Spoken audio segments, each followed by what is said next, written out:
The Untold. It's the untold truth about personal trainers and the state of the fitness industry. This is a 4-part series. We began with episode 1 last week with Kennedy Cruz, the man whisperer. The feedback has been phenomenal about this show, so thank you guys for your support.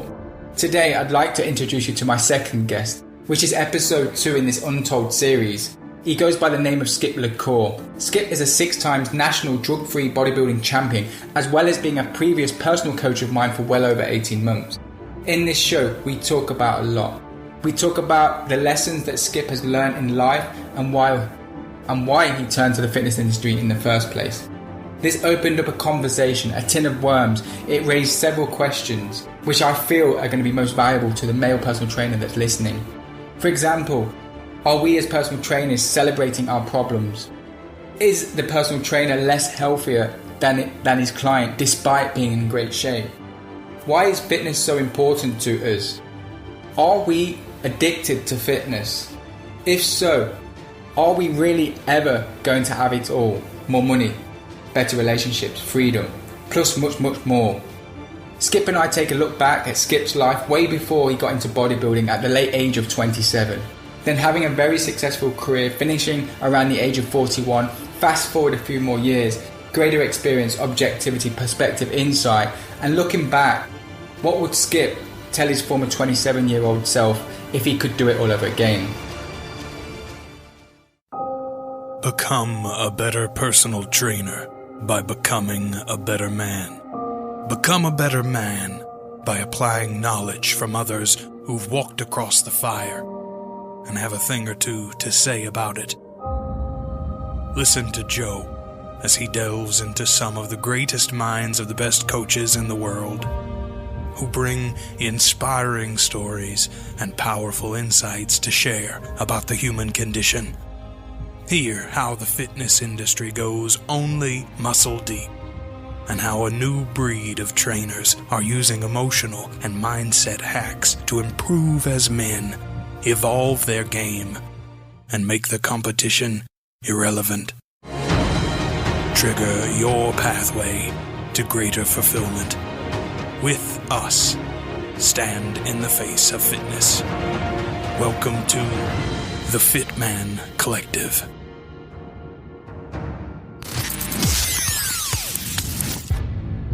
Hello Fit Pros, what's up? My name is Joe Hanney and I'm your host and founder of the Fit Man Collective. As always, thank you for being here and listening to my podcast show. As you know by now, this show is about becoming a better personal trainer by becoming a better man, a fit man. I ask the all-important questions that as men feel we can't ask, especially as we build up this illusion that we're busy, we're comfortable, robots almost, and that we know what we're talking about. Selling the image of fitness, our bodies, our health is exhausting and is often done at the expense of other important areas of our lives. Family, love, connection, intimacy, freedom, self-mastery, financial security, to list a few. These are the blind spots in which I hope this show will help you navigate. Today we are going to expose the truth about the confessions of a recovering bodybuilder. But before we get into this, I want to let you know that you can get all the show notes, links, and everything that we talk about for this show at www.thefitmancollective.com. And second, make sure, if you haven't done so already, that you have joined our closed Facebook group, the Fit Man Collective, for deeper conversations about this show. You can do that at www.facebook.com/groups/the Fit Man Collective. Now, I want to take a moment to introduce you to my guest today. His name is Skip Cour. Skip Cour is an accomplished peak performance and change specialist, speaker, and author with over 25 experience in the personal development and motivation field. The one-on-one coaching programs, group coaching programs, and live seminars that he conducts around the world help men break through their challenges, reach their true potential, transform their lives, and achieve their dreams. Skip helps successful people become even more successful. He operates several businesses, including the manformation.com website. The massively successful Manformation, the mindset and actions of a powerful alpha male leader audio seminar course has helped thousands of men learn powerful and effective strategies that build confidence and leadership skills. Acknowledged for his personal accomplishments, Skip appeared on Tony Robbins' personal development infomercial that was televised all around the world for over 3 years. I'm super excited to introduce you to my next guest. There's a lot that I can say about this man.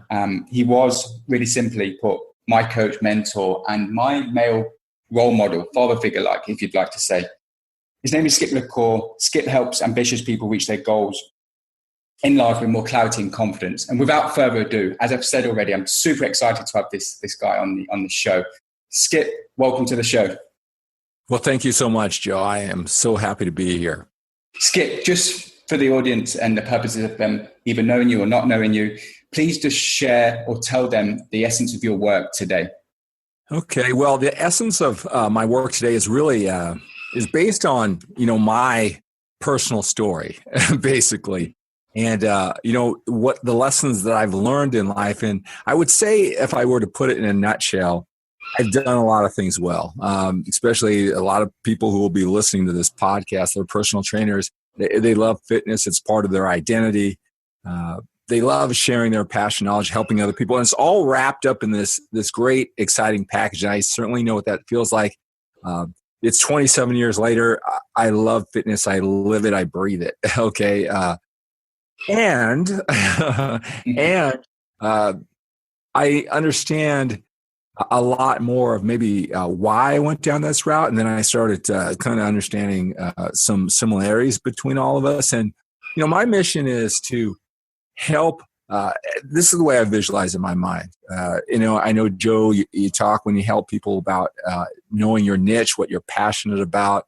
And what I think about in the person who I talk about, that one targeted person, is someone who loves fitness like I did. Someone who, however life is going, however they perceive it. When I was 22, 25, 27, this person who has evolved and grown and has succeeded with the stuff that people, want. I've helped people all over the world. I have information products, all with fitness. I won 6-time national champion drug-free bodybuilder, so I did it my way. But with all of that, from the vantage point where I am 27 years later, what would I have told Skip, that guy who needed that mentorship? He didn't have a father figure. He was trying to do it all alone. And for a lot of reasons, I kind of understand why that might have been now. What guidance, what would I have told him that he can live his passion and feel great about fitness and share his life with others, and maybe see a bigger picture and how it could have maybe more things in life, relationships, business, strategies on setting himself up more, not just, financially and business wise, because, we leave it all on the floor when it comes to our training. And it takes a lot of energy, like a passion. I think that many of us in the fitness who live it and teach it, I don't think we really realize how much willpower, focus, energy, and time that it consumes. And I don't think we realize that we don't have an unlimited supply. I think we think we're really strong, we're really focused and disciplined. People admire us and we admire ourselves. That it takes away from cracking the code, as I say, in other areas of life, and we put it off. And we all want to have a long, fruitful, fulfilling career doing what we love to do. But what's on the other end of it? How could we have gone through it? What would I have told Skip to get it all, go for your passion, and maybe not neglect some of those other areas, so it would have been more well-rounded, later on. So that's the person I'm talking to as a mature man who succeeded. There's a lot of people telling you on how to live a balanced life who never really achieve much in fitness. This is coming from a person who achieved it and, really picked up a lot of skills outside of fitness and still had his butt off to round it all out. There's a better way to do this. And I want to be that guy who has that influence on those people who are like us, who love fitness and love helping other people. So that's what my mission is all about. I can tell you this, that from my experience helping people, the only people who are hearing that or really kind of know what I mean are the people who may have been doing it for 10, 15, 20 years, and then they're in a bad spot worrying about their future. The 22-year-old who said, hey, that's a nice old man, but that ain't going to happen to me, right? I know it's not their time yet. But I want to take maybe that person 10, 15, 20 years into this fitness journey who may be wondering, how he's going to put it all together so he isn't eating cat food when he's 60 years old. But I also want to take that 22-year-old who loves it's part of it, who thinks he's infallible, and learn, give him everything he needs, the strategies, the leadership skills, to get the most out of it like I did, and plant the seeds to make it an and situation and not an or situation. Like many of us, whether we realize it or not, we're kind of making the whole fitness gig an or situation. Yeah. And that's interesting that you say that, Skip, and just touching on that you were very obsessive about this. You were 6-time national bodybuilding champion, and talking of this may only really be heard by people that have been in the fitness industry 20 to 30 years. At what point in your career, your journey, did you realize that bodybuilding just wasn't everything? There was more to this. Was there a painful moment? Because that's usually what it takes. Or could people be a lot more self-aware and identify this a little bit sooner than you actually did and I did, should we say? Yeah, that's an excellent question. And I find that the challenge that I went through is the challenge I see many people go through. And I kind of alluded to it. Hey, cool story, bro, but that's not happening to me. Hey, you may be bitter, but I have my life balance. So I thought I was that way too. I thought I was smarter than everyone else. I was drug free, so I didn't have to take drugs in my body. I didn't try to be a top IFBB pro. So I don't feel as though I was totally going for it. And I made decent, and again, that's all relative, decent money doing what I love to do. I was writing articles for the muscle magazines. I had DVDs and ebooks before there was such thing as ebooks, right? But the fact of the matter is what enough money is when you just love the journey of fitness and it's just your passion. And, in our community, money doesn't matter. It kind of sinks in your brain. So whatever I thought was enough, like a lot of people think they're balanced. Yeah, if you just love fitness, if you're all in, if you just love helping people, and it's easy to have a balanced life because you don't want other things. You know what I mean? You're not going to want the big house on the hill. You might say it, but you're not working towards it. Or the car, or having kids someday, so you have the option that they go to private schools, right? All the stuff that I'm facing, like now.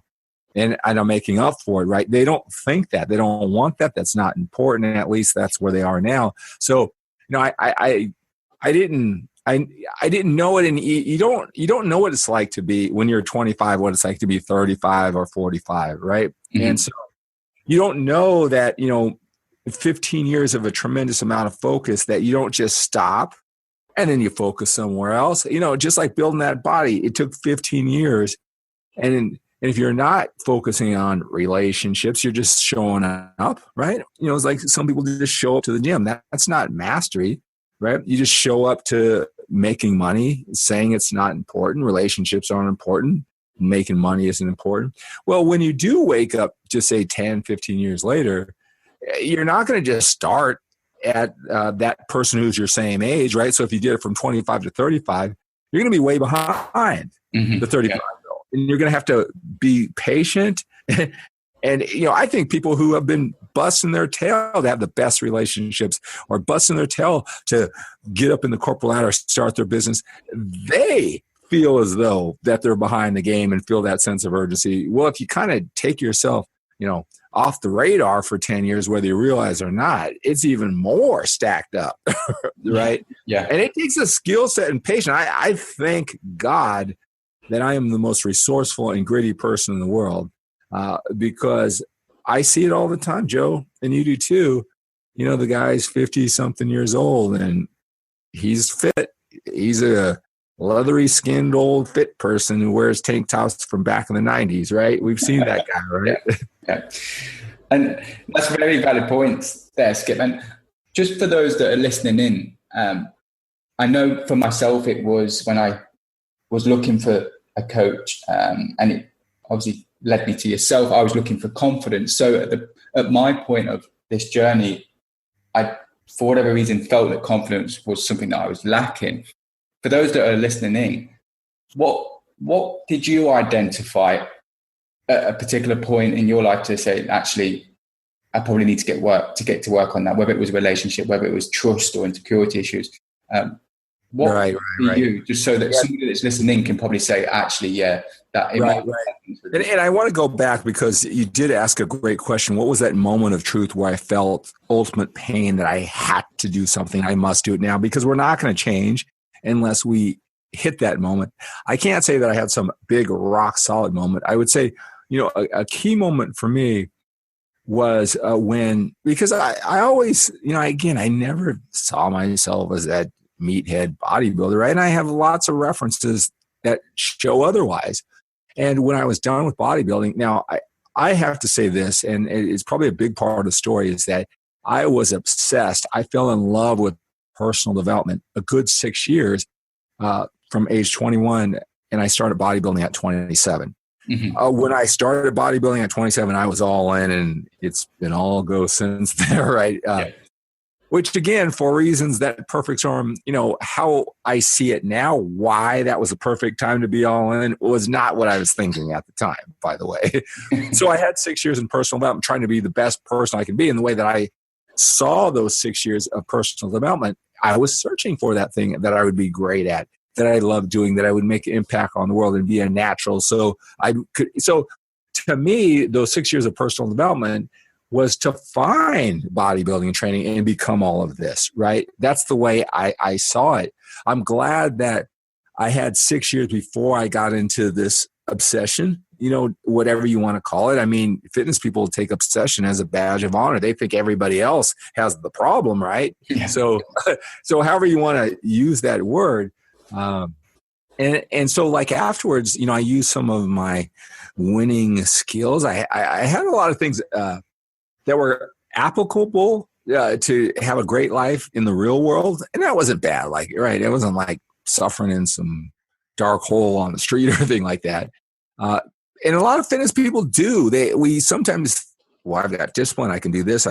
Look what I've demonstrated. And that's true, but it doesn't just naturally bleed over to the other areas of your life. You got to be that tenacious and never miss a workout. You got to have that, same attitude towards your tenacity and never give up when it comes to business or relationships. And actually, most fitness people, they believe that because they're so fitness and disciplined, people admire them for the discipline, that's going to bleed up. But the truth of the matter is, when they don't make money, it's because money doesn't matter. They go to that default.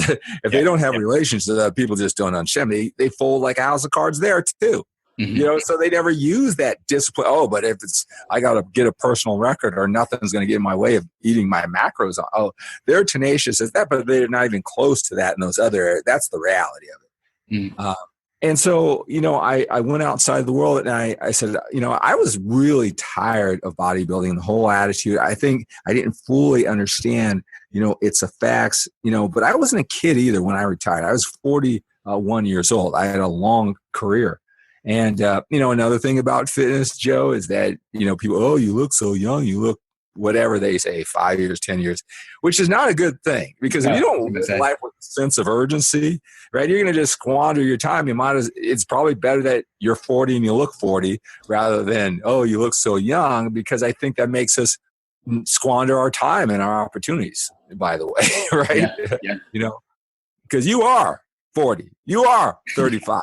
You are 55, right? And that's X amount of time, but you're not even have earning power anymore. So who cares? And do you really look 25 even though you're 35? I can't tell you how many fitness people say I look 25 and I'm 35. Well, yeah, don't act like you're 25, because that's 10 earning years that you could hold your future family or provide for your future family.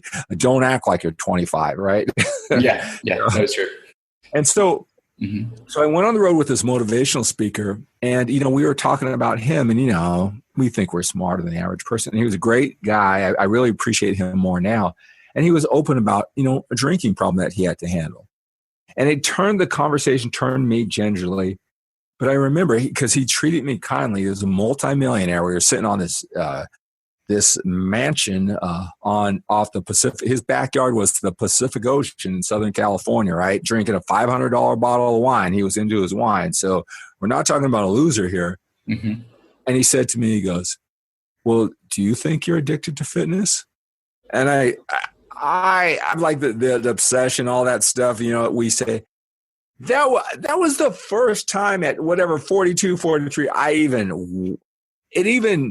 the way he said it, it just sunk into my head. And maybe for the first time I thought this might be, because I still had my discipline. I didn't miss a workout. I didn't understand what I understand now, and that it's my passion to share with people. Like, I was going around and I wanted to become a millionaire, whatever, right? Multi-millionaire. And I was smart and I was willing to do the work. I had the connections, but I never missed a workout. I never missed a meal, right? That limited amount of willpower, focus, energy, and time was still going there. I didn't, that was the first time I ever considered that the lifestyle I live, there may be any negative repercussions for the very first time. And I know there's a 25-year-old listening saying, cool story, bro. That's not me. I get it. So that was the moment I first started thinking, right? Yeah. Because he was so eloquent. He deals with people. He's a motivational speaker all over the world with regular people, right? Mm-hmm. And so it went on a journey from there. And, I can think of other moments. I had a very successful, very smart girlfriend. And I didn't even date her that long, but I learned so many lessons because I was making my growth. I was, balancing this life out. I was really learning maybe all the reasons why fitness was so important to me. And very successful in business, made a lot of money, very beautiful, right? And there were so many things about, trust, childhood. I get it, right? But she had every opportunity in the world, and her stuff got in the way because I wanted to be in the relationship. It was smart, beautiful profession. And it was like looking at myself in one of those circus mirrors, and it was the last thing I needed because there was so much of me like that. I was pushing away opportunity because of my stuff, right? And I was already on a journey, but that was the thing that and then from then on, it's been nothing but up because it was that moment, but that moment had a series of moments that led up to it. Yeah, and even just listening then, it reminded me of some of the coaching calls that we've had, and you'd set me up for that particular crossroad or that event that's going to occur. And It's so true in terms of working on yourself, your own stuff, that you do then start to see in other people, which is that mirror, which then is a great lesson for yourself even more. It just reaffirms the journey that you're going on. But there's something that I want to pick up on, Skip, that you mentioned that it took you to whatever age it was from the coach at the time to say, are you addicted to fitness? Why do you think, I'm going to say males, it could be females and males, turn to the fitness industry in the first place? And is there a blind spot there that they could come to realize that for myself, I didn't have that father figure around it. Let me just tell you, Joe, I will be the foremost authority in the world. I'm writing a book right now, and I'm glad that it's taken me a long time because my journey, like I said, you don't just stop on a dime and just change lifetime behaviors but it's a matter of trust. Confessions of a Recovering Bodybuilder. I've thrown out excerpts, and I'm telling you the impact I drew so many people. That's me. And since that time, I've done so much coaching. I've dealt with people with the whole thing. So I really do believe that.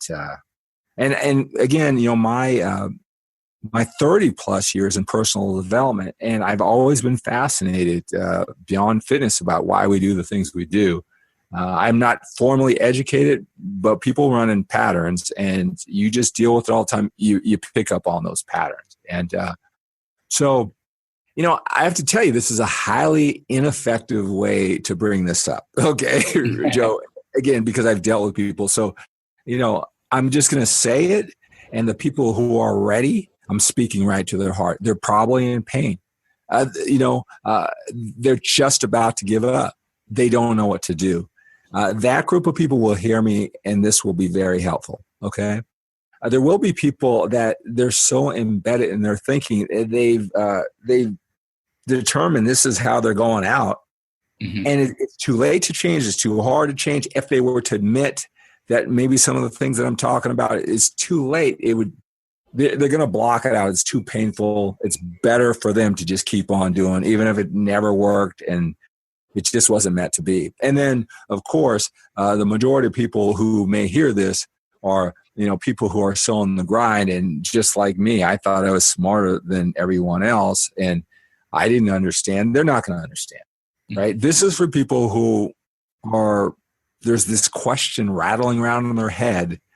And maybe what I share over the next couple minutes will solidify that question in the head and probably even answer it. And I know that's the person I'm helping. And I'll tell you, and that's you.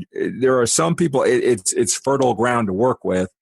They have enough pain, but they're not in despair. Yeah. Okay. They're not numb of the pain or don't realize the pain. And they're also not in so much pain. They feel like there's nothing they can do, right? There's this sweet spot who I'm talking to.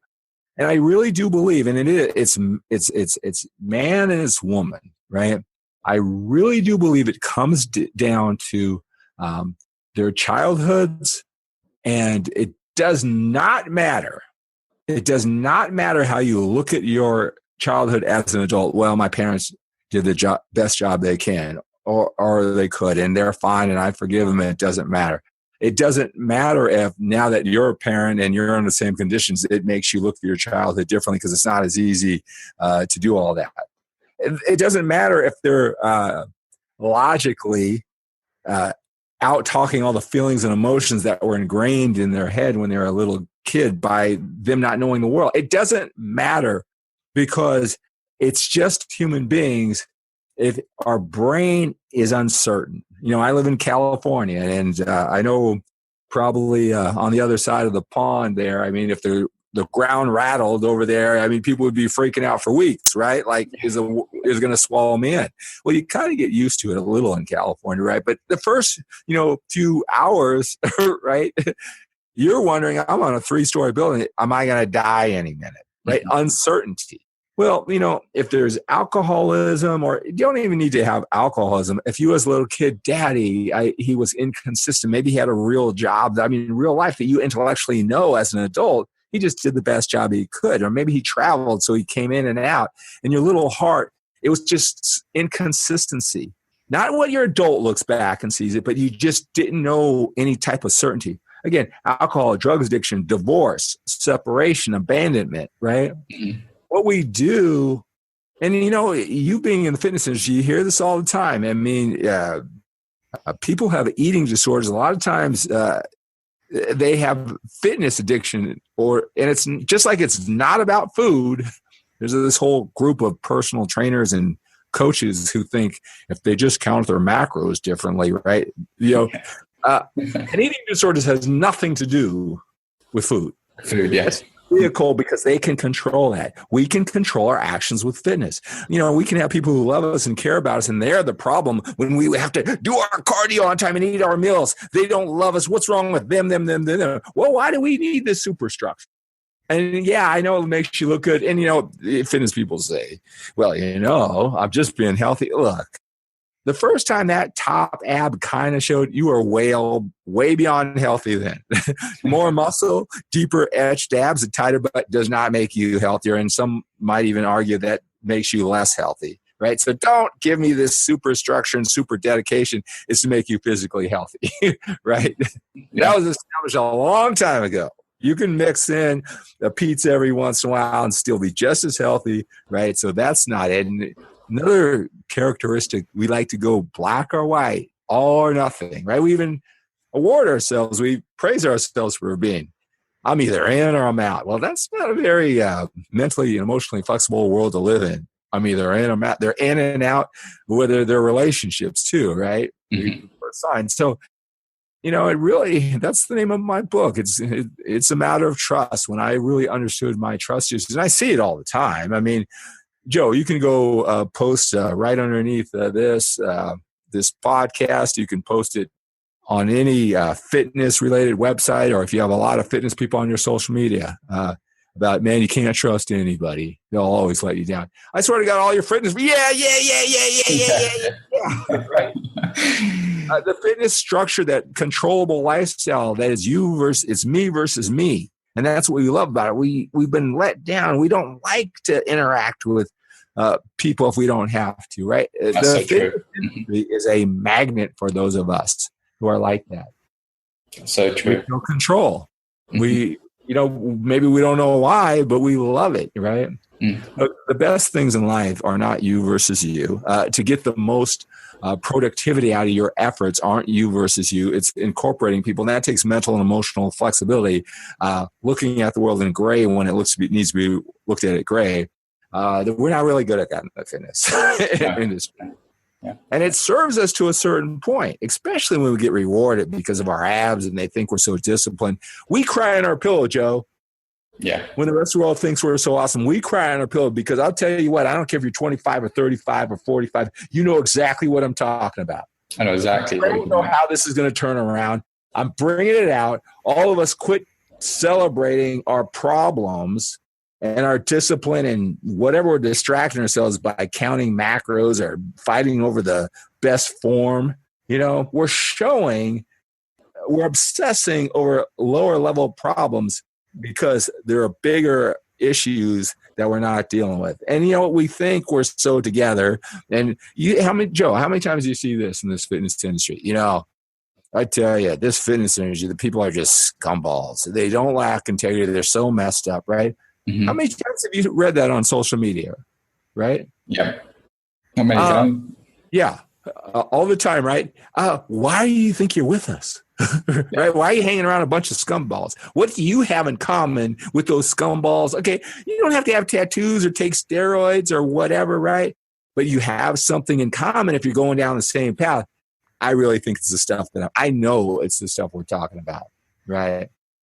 That's a great answer. It's a great answer for that question. And I know we could talk all day about that. So I'm conscious of the time and I really want to get more questions in if you don't mind. Sure. And you touched on it in one of your answers about the personal development and the route that you went on. How important do you think that is to the personal trainer? And I'm coming from an angle here where us as personal trainers preach so much about clients should hire us that they don't. Well, what I've seen, 99% of them don't actually have a coach themselves. How much do you think personal development would help them? And more importantly, a coach that's been in their shoes, rather than going on. I know you've got a very good answer for this in terms of you can go on. Well, I'm glad you threw on the other part because I really think there's a big difference between personal development, because I know that there's a lot of trainers, their life is, look, I mean, I don't know what you're ready to admit at this point. Maybe you don't care. You're just into your passion of fitness and it'll all work itself. I don't know where a person is, right? But you can tell by their memes and all their motivation is dedicated to eat your meal on time and show up to the work and not be fat. What's your excuse? I guess that's motivation in a very specific area, right? Mm-hmm. Not that they're persistent and tenacious with other areas of life, but they're kind of taking on the role of some mindset coach. As a coach, it's just all funneled in one area of life. I don't know how effective it is. I don't know how much they're walking their walk, maybe in fitness, right? Yeah. But I really think the body is could be the starting point. But if you think it's everything, you're going to have a challenge, right? I guess what I'm saying is a lot of us think we are motivational speakers. And that is, I think, the worst thing about personal development, reading a lot of motivational material. And I think, because self-improvement is the body, I think that a lot of us give ourselves a lot of credit for knowing all about life and discipline and those type of things. Motivation to me, Joe, it helps you understand maybe other people, and it just gives you this false sense that you know yourself. I am not so pro motivational speaking. I think it's helpful, but I think we all have blind spots. We can't see ourselves. I don't care what anybody says. And the more you know about personal development in a general sense and not how it applies to you, and you post all the quotes and you see all the quotes and you think you're doing it, we all have blind spots. Motivation can be the worst thing for you. Mm-hmm. Because you see in other people, you think you're smarter than everybody else and you can't see your blind spots. I think that it's helpful, but if I could do it all over again, I spend a lot of money on myself. If I had to do it all over again, I would still get that. It's helpful, right? I would have invested half the money on one-on-one coaching with a qualified coach that can tell me how it applies to my situation, right? There's questions that are going on in your head. And you don't know what, you just know something's amiss. A coach can help you identify what that question is, and you can be on your way to getting answers. It may be 3 months, 3 years, 3 decades before you know what's going wrong, right? I think there's things that I've said that some of us who are listening, it's the first time they ever heard what I'm saying. What the hell?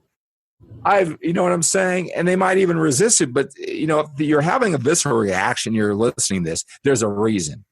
Because you know what? There have been many times where people said something about you and it did not apply to you at all. And it went in one ear and out the other, like it never happened. When something does offend us, there's a reason why. And maybe it'll take 3 weeks, 3 months, or 3 decades for you to find out.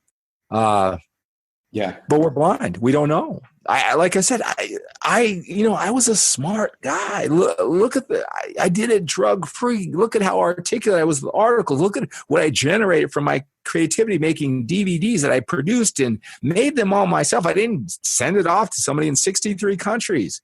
I made a living doing my passion. I was sponsored by 4 supplement companies, right? I was no dummy. And I just said, maybe this fitness. I was 41 years old and I happened to be sitting with a guy who was really insightful, a coach who can, you remember, it's great how you position that question, because I can't manufacture it now as I am saying the importance of coaching and someone who can break through, who can help you look at your situation objectively. Because did you remember in the beginning, I talked about how gentle he was? He didn't tell me that I had an addiction, that it may have gotten in the way. He was a great coach that just made me start asking myself questions. That's what's effective. Yeah. And that's why I said at the beginning of this too, is that this is an ineffective way, because there may be somebody who really needs this, but they put up a wall. It doesn't apply to them. The only people who are really going to get this right now are the people who are really hurting. And for some of them, this might plant a seed in 10 years from now when they're really hurting. They may think back to this conversation, Joe. But you know what? We can't worry about that. You know the value of coaching. You know how it changed every single aspect of your life. The fitness and the business is just a byproduct of the feelings and emotions you are able to unlock yourself with. One-on-one coaching with a great coach will be massively helpful to anybody. Everybody needs a coach. Everybody needs objectivity and perspective.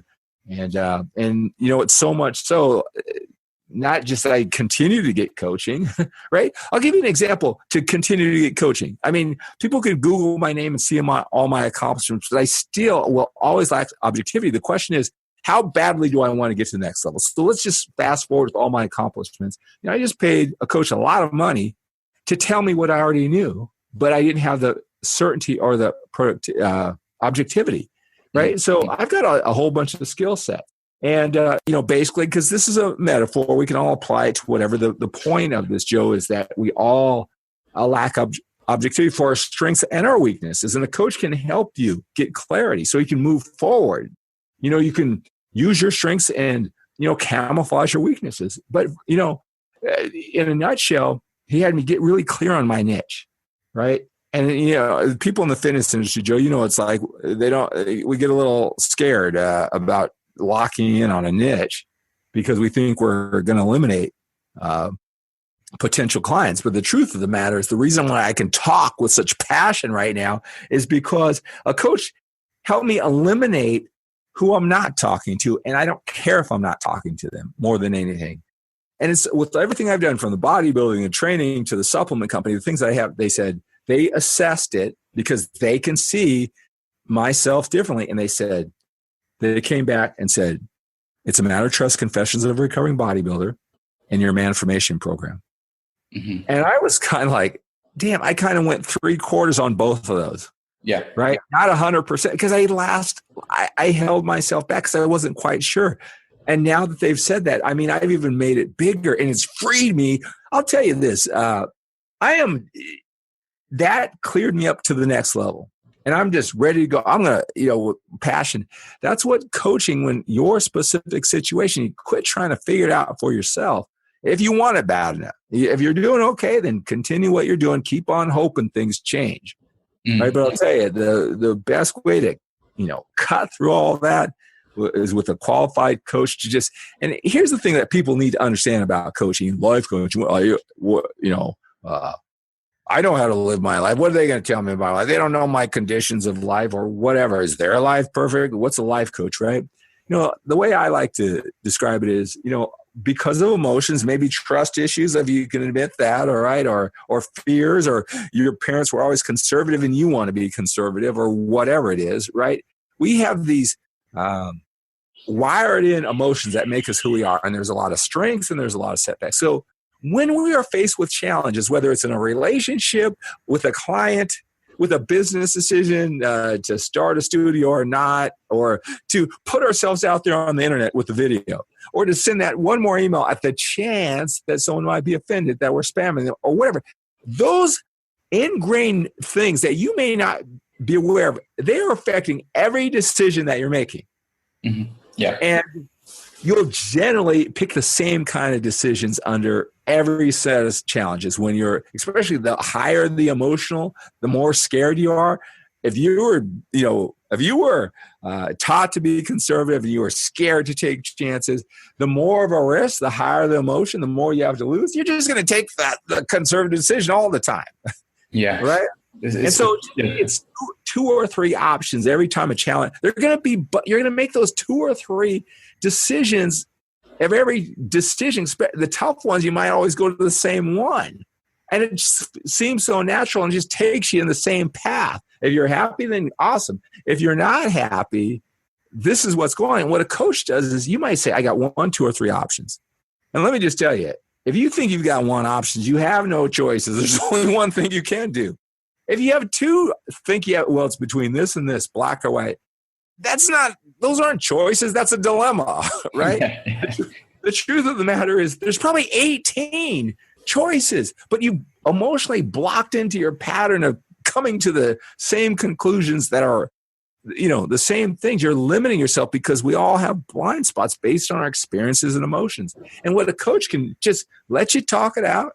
And just, maybe there's 17 and 5 of them might get you there faster, with less money, a bigger reward, a lot less. You just never thought of it. And what a coach can do is help you pick from 17 options instead of 1 or 2 or maybe 3. That you never knew were there. And you could still pick those 2 or 3 if you want. A life coach can't tell you what to do, because even if they said, option number 15 is the best, I've seen it before, it's tried and true. If you don't believe in it, you're not going to get the power out of it. So it's not the best because you didn't believe in it, right? You ultimately need to make your decisions and put the force to make it work. A coach can just help you come up with more options before you start making your decisions. That's such a great point in terms of the options. And I'm just thinking while you're saying that out loud, and I'm very absorbed in this interview with you, is all I can hear is the coach, once they get to work on themselves, they identify that coach that can help them the most, is only going to help them develop and grow, which is only going to put them in a different market space in this fitness industry, an uncontested market space, because they've got to work on themselves and they have this experience now, this perspective, more than any other trainer could have who doesn't go down this journey of self-growth, should we say, that they can pass this on to their clients, which I'm all for in terms of if I can work on myself, have this perspective, I'm going to add more tools to my toolbox, should I say, for when I'm helping clients, which then, as you briefly touched on, we can niche down, we can probably ask for more. We value ourselves a whole lot more because of all this other stuff, the hidden stuff that's been going on in the background, has been worked on by our coach, etc., etc. This kind of just allows you to become that whole better coach all round.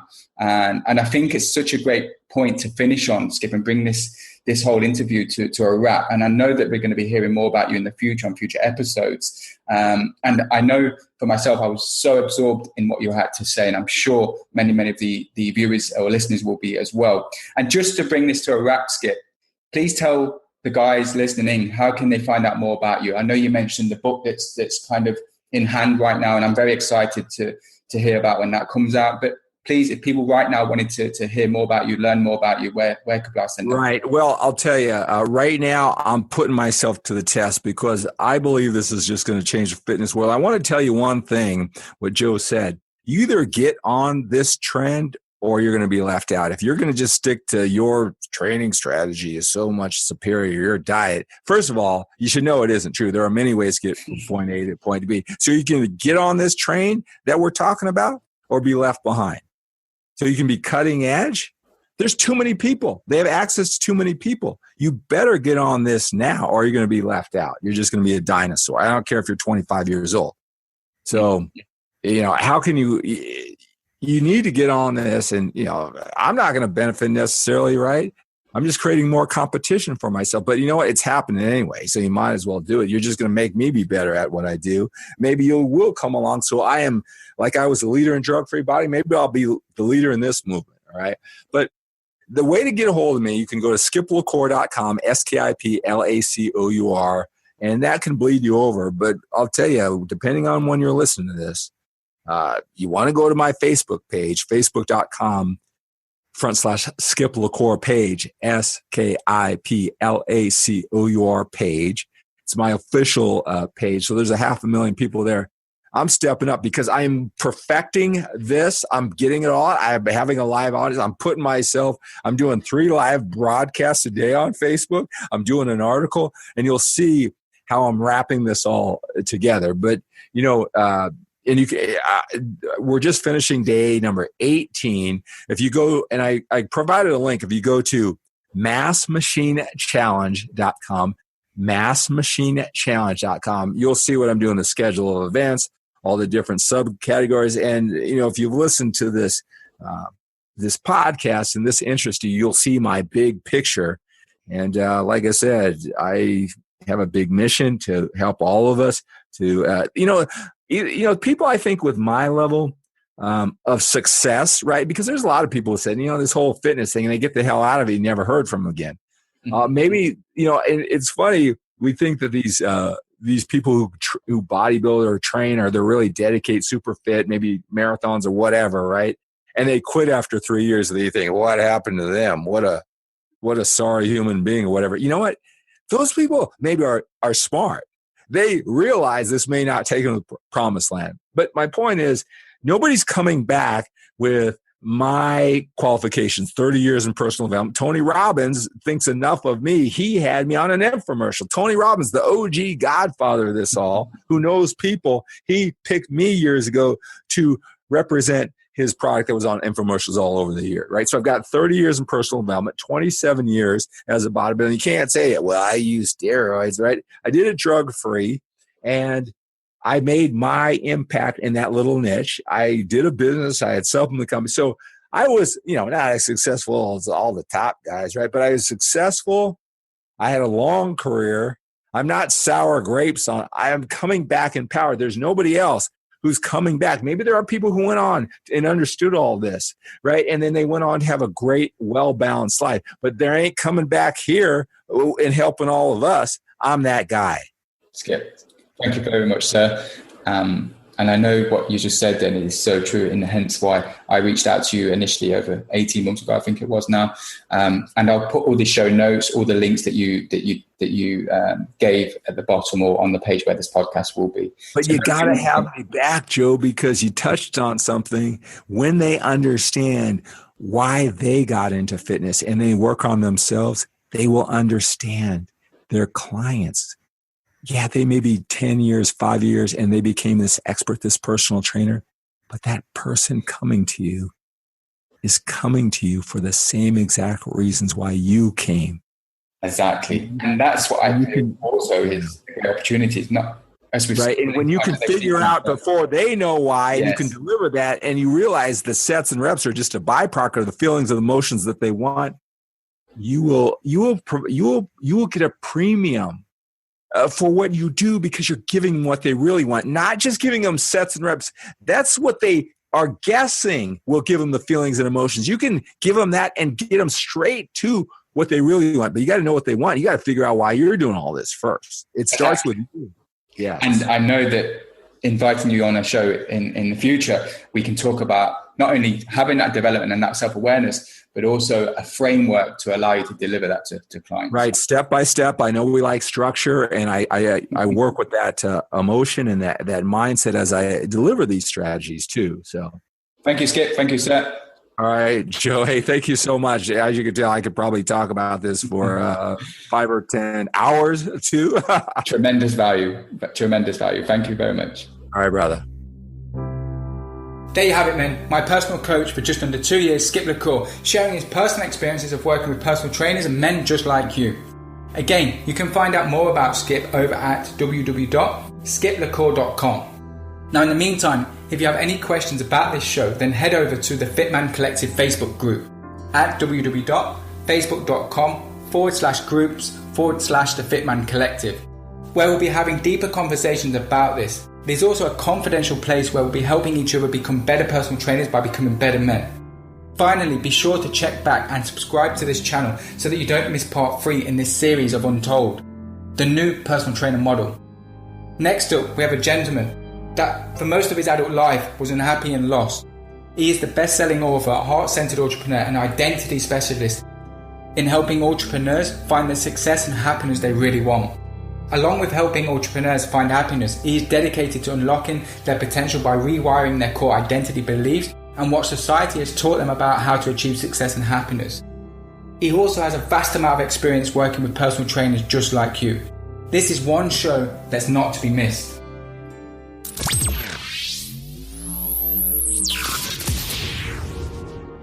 Thank you for listening to the Fitman Collective podcast. This is your life. Don't settle for mediocre. Don't settle for average. Don't even settle for great. Beware the average man who attracts an average companion. Beware the great man who believes they've achieved everything and appears just a little too comfortable. Don't be them. Become the patient wolf. The Fitman Collective is waiting for you. Know yourself. With us, reinvent yourself and your place in this world. Body, mind, health, relationships, career, money, all of it, and more. We can never be caught. We can never be categorized. The Fitman Collective reinvents the future of the Fit Pro. The Fit Man makes his own fate. Join us at thefitmancollective.com.